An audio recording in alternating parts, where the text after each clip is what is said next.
नमस्कार। आज हम आपको अपने प्रिय मित्रों के, छात्रों के, अध्यापक मित्रों के अधिकाधिक अनुरोध, सुझाव और मेरे को क्या करना चाहिए उस पर जो उन्होंने सहयोग दिया हुआ है। मित्रों, आपके द्वारा दिया गया सुझाव, सहयोग और इस पर लेखनी अर्थात इसमें कि क्या सुधार हो सकता है, यही मेरा पारितोषिक है। तो अधिकांश मित्रों ने ये कहा कि आप हमें बहुत अच्छा समझा रहे हैं, तो आप इस प्रकार का दे दीजिए कि कल को कंपटीशन की तैयारी में, प्रतियोगितात्मक परीक्षा, प्रतियोगी परीक्षाओं में जो कार्य आते हैं, इस टाइप के छोटे छोटे बिंदुओं को दे दीजिए। आप अलंकार, संधि, समास इस प्रकार का भी दे दीजिए। जब मैंने रॉ का प्रयोग बताया, अनुनासिक और अनुस्वार का बताया, हलंत का बताया, हल का बताया, तो उसमें भी हमारे उसको देख करके काफी मित्रों ने ये कहा, जब हमने बताया कि अल्फाबेट क्या है, अल्फाबेट से क्या है, वर्ण, वर्णक्रम और वर्णों का कितने प्रकार के हैं, इस प्रकार से जब बताया तो काफी मेरे मित्रों को अच्छा लगा। आशा है आप लोगों को भी अच्छा लगा होगा। जो मेरे नए मित्र जुड़े हुए हैं आज, जो इसको पहली बार देख रहे हैं, उनसे निवेदन है कि इस प्रकार का देखने के लिए आप 94 56 39 38 22 ये गूगल में भी सर्च करें या यूट्यूब में करें तो आपको आपका पाठ्य मिल जाएगा। आप तैयारी कीजिए। तो मैं अधिकाधिक अपने मित्रों की मांग पर इसको आज संधि के बारे में बता रहा हूँ। संधि के बारे में आपको बताते हैं। वास्तव में संधि पर काफी लोग अपना वो देते हैं, व्यू देते हैं, विचार देते हैं। ये विचार की सामग्री तो है, खैर ऐसी बात नहीं, लेकिन इसमें ध्यान रखने की जो बात है वो है इसमें होने वाले परिवर्तन। बस आप इतना अगर सोच लीजिए कि परिवर्तन कहाँ हो रहा है, किस प्रकार हो रहा है, तो आप संधि को समझ जाएंगे। संधि माने होता है जोड़, योग। इसीलिए आपने देखा होगा सूर्य धन उदय, ये विद्या धन आलय, रमा धन ईश, हम धन लगाते हैं बीच में, एक धन का चिन्ह लगाते हैं, उससे होता है कि योग है, जोड़ है। अब ये किस प्रकार का जोड़ है, हमने ये देखना है।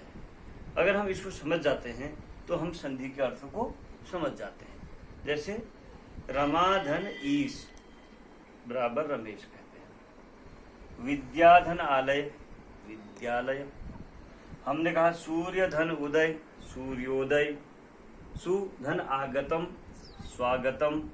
इसी प्रकार प्रश्न उत्तर प्रश्नोत्तर, ये कुछ ऐसे शब्द हैं जिनमें ध्वनियों के मिलने पर परिवर्तन हो रहा है उसके स्वर में, उसकी ध्वनि में। तो हम सीधे से कह सकते हैं संधि का अर्थ यह है, दो वर्णों का परस्पर मेल होने से जो परिवर्तन होता है उसे संधि कहते हैं। सरल हो गया। दो वर्णों का हो रहा है, जैसे हम यहाँ पर आपको दिखाते हैं। अब ये सूर्य धन उदय, सूर्य, यहाँ पर अ आ रहा है, यहाँ उ आ रहा है, तो अ धन उ बराबर ओ, सूर्योदय। विद्या धन आलय, विद्या, आ धन आ बराबर आ, विद्यालय। ऐसे रमा धन ईश, आ धन ई बराबर ए, रमेश। और सुधन आगतम, उ धन आ बराबर वो, यानी कि वाह। उ और अ होगा तो वो होगा, उ और आ होगा तो वाह होगा। जैसे गुरु धन आदेश, गुरुआदेश।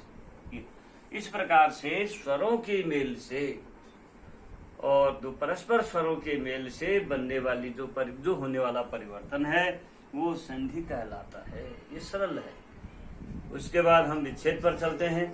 विच्छेद, जब दो समीपवर्ती वर्णों को हमने जो मिला रखा है, ये सूर्य और उदय को मिलाया है, हमने सूर्योदय बनाया है, तो इनको अलग अलग कर देने की क्रिया, इनको ध्वनियों को जो है पुनः पूर्व स्थिति में लाना। जैसे सूर्य उदय हो रहा था तो सूर्योदय कह दिया हमने। सु आगतम, आपका आना अच्छा हुआ, सु आगतम को स्वागतम किया हमने, तो उसको पूर्व रूप में ले आना। पूर्ण शब्द को अलग अलग शब्दों को, यानी कि पूर्ण शब्दों को पूर्व रूप में लाना।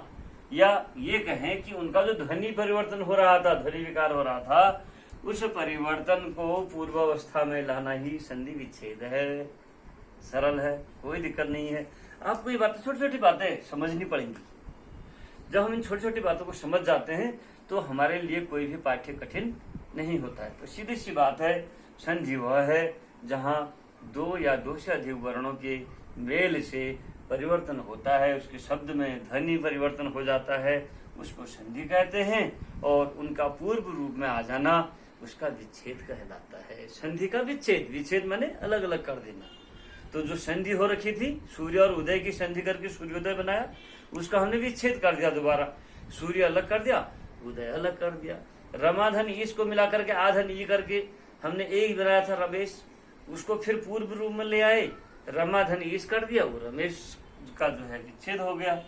अब एक बात और आती है हमारे मित्रों द्वारा, मैंने बहुत बार देखा है कि संधियों में हम जैसे पढ़ते हैं गंगा जल, बैलगाड़ी, लोग हमने देखा है इनमें हम जब बच्चों को बताते तो संधि संधि कहते, ये संधियां नहीं है।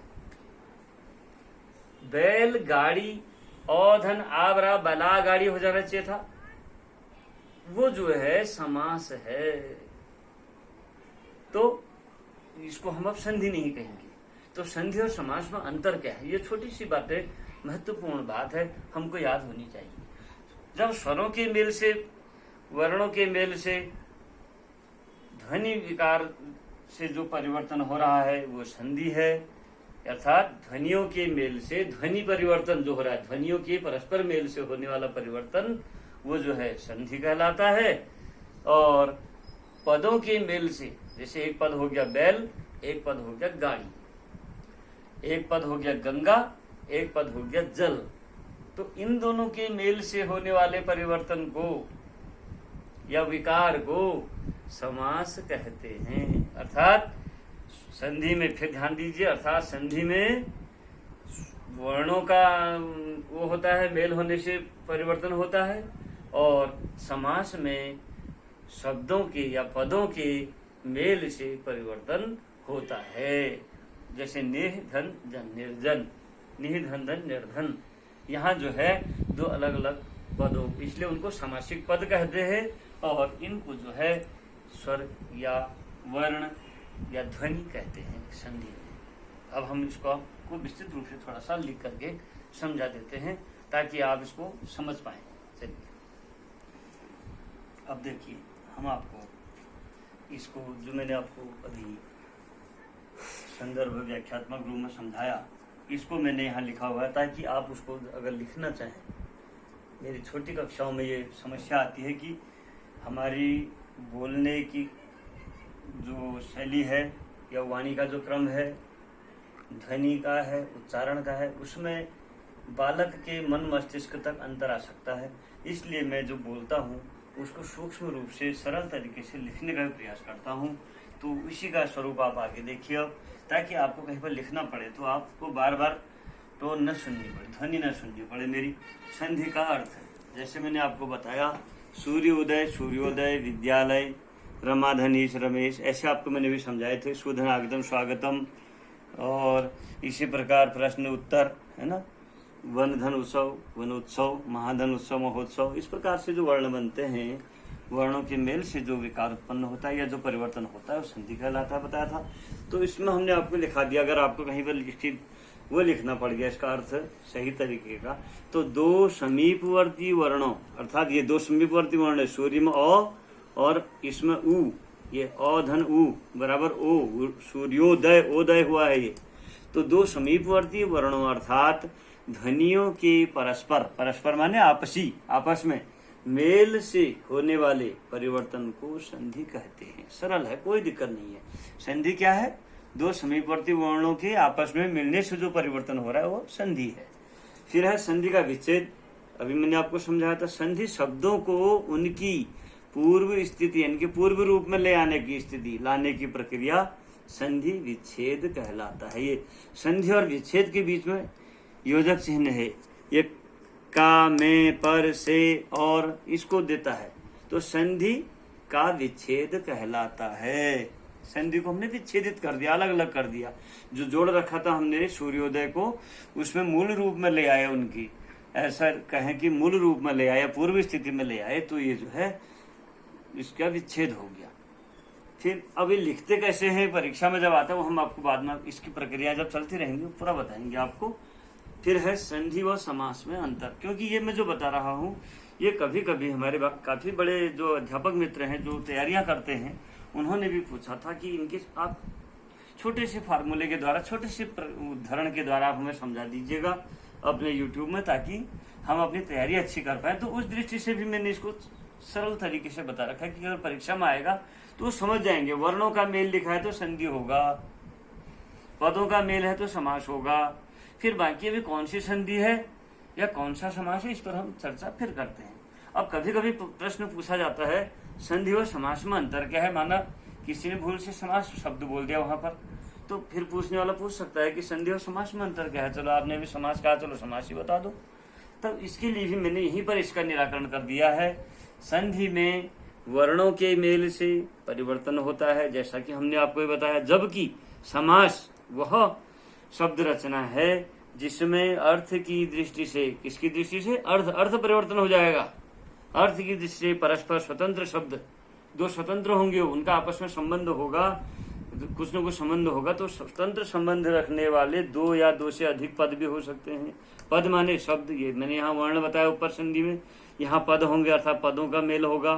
तो शब्दों को के मेल से मिलकर किसी अन्य स्वतंत्र पद यानी कि शब्द की रचना करते हैं। या ऐसा भी कह सकते हैं समास में दो सार्थक पदों के विकार से नया शब्द बनता है। विकार माने परिवर्तन से यानी कि जोड़ने से, कुछ करने से, पदों के विकार से यानी उनके उनमें जो विकार हो रहा है, पदों में जो परिवर्तन हो रहा है वो जो है समास कहलाता है। अर्थात सीधी से सरल बात है कि संधि में वर्णों का मेल होता है और समास में पदों का मेल होता है। यहाँ वर्णों के मेल से परिवर्तन होता है, यहाँ पदों के मेल से परिवर्तन होता है। जो विकार उत्पन्न होता है वो जो है समास कहलाता है। गंगा जल, निर्धन, राजपुत्र, बैलगाड़ी, बहुत सारे ऐसे उदाहरण हैं। तो आज का आपका एक छोटा सा हमने इसको इसीलिए लिया है ताकि आप सरल, शुद्ध और सहज ही इतना छोटा आप समझ जाएंगे। बहुत दिखने में छोटा है, कम से कम 5, 7 या 10 नंबर का है ये मामला, और केवल परीक्षा के 6, 7, 8, 9, 10 में बताता भले छोटे बच्चों के हिसाब से, क्योंकि मेरी जो वह है मतलब मेरा अपनी एक भावनात्मक लगाव कहिए या मेरी पेंशन कहिए जी, मेरे को जो वो मिलना है पारितोषिक, वो तो छोटे बच्चों से मिलना है। बड़े बच्चों का, बड़े अध्यापकों का या बड़े हमारे आपसे अभिभावकों का हमारा आपस में जो वो तो वार्ता शैली है एक प्रकार से, कि कहीं पर कोई जिज्ञासा शांत करने की बात या कहीं पर कोई चीज को पर बहस करने की बात वहां पर के लिए। लेकिन छोटे बच्चे के लिए बहस का विषय नहीं है, उसके तो छोटी छोटी बात को समझने का है, प्रश्न का उत्तर निकालने का है। तो उस दृष्टि से मैंने इसको समझा रखा है। तो आप इसको सीखिए, समझिए, सूक्ष्म रूप से मैंने आपको बताने का प्रयास किया है। अब हम इसके अगले जो उसमें जाएंगे प्रबंध में, संधि प्रकरण में, उसमें हम संधि के अर्थ को तो यहाँ समझा चुके हैं, आप समझ चुके हैं, लेकिन इसी संधि के अर्थ और विच्छेद को लेकर के ही हम जो है इसके संधि के प्रकारों को समझते हैं। आइए आगे आप तैयारी कीजिए। आप सभी सुखी रहें, निरोग रहें। नमस्कार।